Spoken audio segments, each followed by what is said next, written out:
अच्छी उन्हीं से, धर्म अधर्म सब उन्हीं से।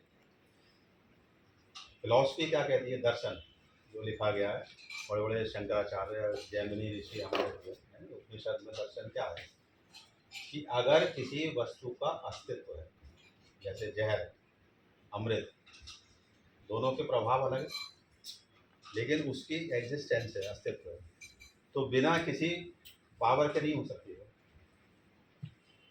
नहीं आ रही बात समझ? मतलब उसमें अगर एग्जिस्टेंस है, उसका स्वरूप है, उसका प्रभाव है, उसका कोई कार्य है, उसके पीछे कोई चेतन तो है, पावर सप्लाई है या नहीं है? जैसे अंधकार का भी स्वरूप है कोई।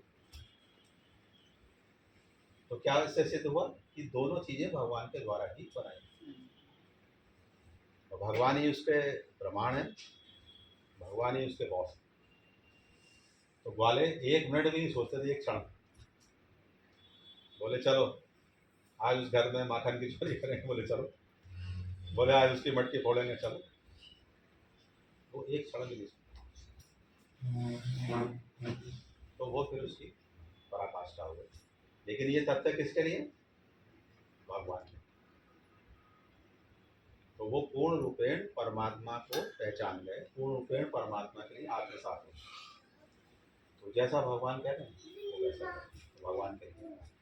तो कहीं अगर प्रेम ने अवतार लिया, तो साकार प्रतिमा, जीवित प्रतिमा जिसे कहते हैं, वो कौन?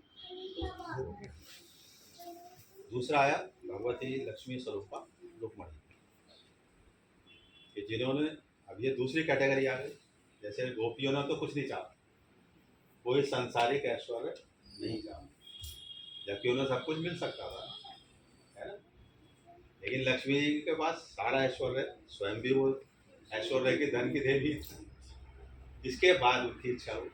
तो ये दूसरा स्वरूप आया कि हमारे पास अगर सब कुछ भी है तो भी हमें भगवान की तरफ चलने की भावना रखनी चाहिए, भक्ति की भावना रखनी चाहिए, क्योंकि उसी से संतुष्टि मिलेगी, उसी से आनंद, उसी से शांति मिलेगी, चाहे सब कुछ हो।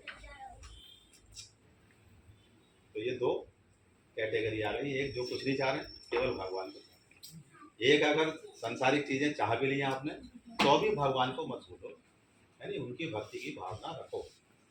ये नहीं है कि मिल गई चीजें तो काम खत्म।